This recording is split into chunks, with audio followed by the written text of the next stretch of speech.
Imagine you're adrift in the middle of the vast, unforgiving ocean.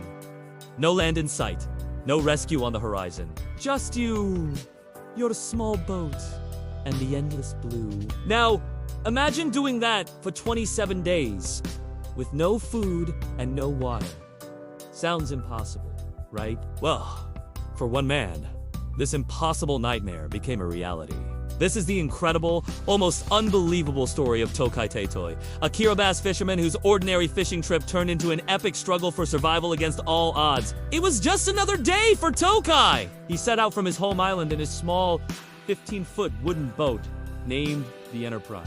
His plan was simple: a quick 2-hour trip to a nearby spot, catch some fish, and be back home for dinner. He'd done this countless times. But this time, something was different. After casting his lines and settling in, he decided to take a short nap. When he woke up, his world had turned upside down. The familiar sight of his island home was gone. Vanished. He was surrounded by nothing but water. A chilling realization washed over him. He was lost at sea. Panic would be a natural reaction. But Tokai was an experienced seaman. He tried to stay calm. He checked his GPS, his only link to civilization, but the batteries were dead. He checked his fuel. It was alarmingly low. Not nearly enough to get him back. He was adrift, at the complete mercy of the ocean's currents and winds. The first few days were a blur of hope and despair. He scanned the horizon relentlessly, praying for a passing ship, another boat, anything. But there was nothing.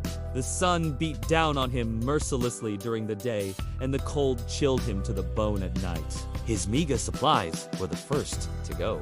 He had a small amount of water, which he rationed carefully, but it was gone within 2 days. He had no food. The fish he had caught spoiled quickly under the relentless sun. Days turned into a week. Hunger gnawed at his stomach. A constant, agonizing pain. Thirst was even worse. His mouth was dry, his throat felt like sandpaper, and his head throbbed. He knew that without water, the human body can only survive for a few days. His chances were dwindling with every passing hour. He tried to catch fish with his bare hands, a desperate, futile attempt. The sea that provided his livelihood was now a barren wasteland, offering no sustenance. As the second week began, Tokai's body started to fail. He was weak, disoriented, and suffering from extreme dehydration. Hallucinations began to plague his waking hours. He would see phantom islands on the horizon, only for them to dissolve into thin air as he stared. He would hear voices calling his name on the wind. It was his mind playing cruel tricks on him, a sign of his deteriorating condition. He felt himself slipping away, his hope fading like the setting sun. He thought of his family, his wife, and children. The thought of never seeing them again was more painful than the hunger or the thirst. He curled up on the bottom of his boat, preparing for the end. It seemed his journey was over. But then, something happened. As he lay there, drifting between consciousness and oblivion, a storm rolled in. It wasn't just any storm, it was a torrential downpour. Rain began to fall from the heavens. For Tokai, it was a miracle. He used a small plastic bag and a bucket lid to collect every precious drop. It wasn't much, but it was enough to quench his agonizing thirst and bring him back from the brink. This moment reignited a spark of hope within him. He wasn't going to give up. Not yet. The rain gave him life, but he still had no food. His body was wasting away. He was just skin and bones. Then came another miracle.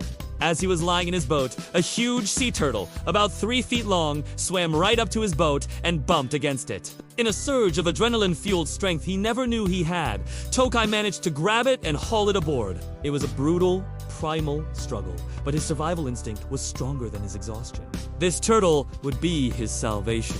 He used a knife to carve it up, eating the raw meat and drinking its blood for hydration. It was a gruesome meal, but it was a meal that saved his life. For the first time in weeks, he had food. This one turtle sustained him for another week. He rationed the meat carefully, knowing it was his only source of energy. He felt his strength slowly returning, but his ordeal was far from over. He was still lost, still drifting aimlessly. His hope, bolstered by the rain and the turtle, began to waver again as more days passed with no sign of rescue. The loneliness was crushing. The vast, empty ocean was his prison. He talked to himself, to the sky, to the ocean, just to hear the sound of a voice. He prayed constantly, holding on to his faith as his last anchor in a world of chaos. On the 27th day, something changed. A new smell hit the air. It wasn't the salty scent of the ocean he'd become so accustomed to.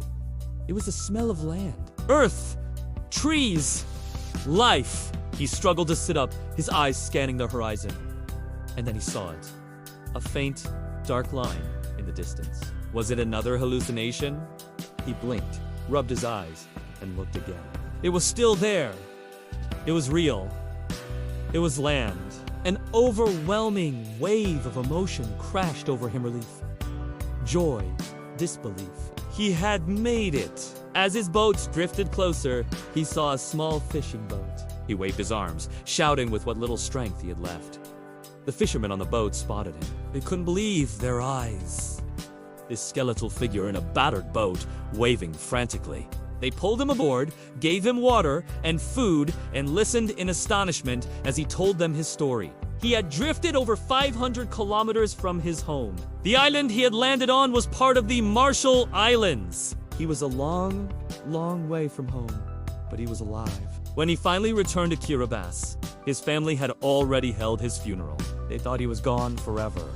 The reunion was something out of a movie. Tears, laughter, and a celebration of life that no one thought they would ever have. Tokai Teitoi's story is a powerful testament to the resilience of the human spirit. It's a story about luck, faith, and an unbreakable will to live. He faced the worst nature could throw at him and survived through a combination of experience and a few timely miracles. It reminds us that even in our darkest moments, when all hope seems lost, there's a strength inside us we never knew we had. The ocean that tried to claim him, ultimately, also provided the very things he needed to survive. An incredible story of survival against all odds. Thanks for watching. If you found this story as incredible as we did, make sure to hit that like button and subscribe for more amazing true stories. See you in the next video!